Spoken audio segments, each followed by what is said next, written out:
কথাবার্তা এত হচ্ছে মানে উগ্র কেন? উত্তর না আমরা কিন্তু উগ্রভাবে কথাবার্তা বলছি। এটাও দেখা হবে, সমস্যা নাই। ঠিক আছে?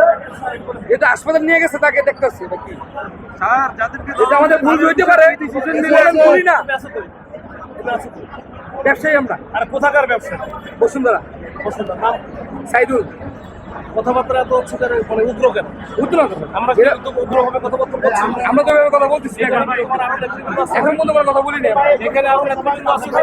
কি দেশ হয়ে গেছে নাকি?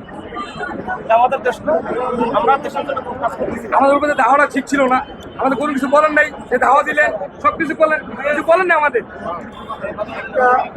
মানে কি রাস্তা হয়ে গেছে? আসতেন না কষ্ট পাইছি, অনেক কষ্ট পাইছি। বেশি রাস্তা হয়ে গেছে। তার একটাবার জানানো উচিত ছিল যে মানে আমরা গুলি করছে, বুঝতে পারছি। একটাবার জানাইলে অনেক মানুষ তারা আসতে আমি তো পারতো, দুই তিনটা তারা জিনিস অনেক বললাম, আহত হয়েছে। যে জিনিসগুলো হয়েছে অনেকে হয়তো জানে না, মিস গাইড হয়েছে। তারপর স্যার আপনি একটা কথা বলছেন, স্যার আরেকটা কথা আপনি বলছেন যে মোবাইল লাইট বন্ধ আরেকটা এটা একটা চাপদান তো না না হয়ে গেল, সেটা হচ্ছে যে কি হয়ে যাবে, এটা একটু হয় না, এটা এটা হচ্ছে একটা প্রোগ্রাম সাইড করা হবে।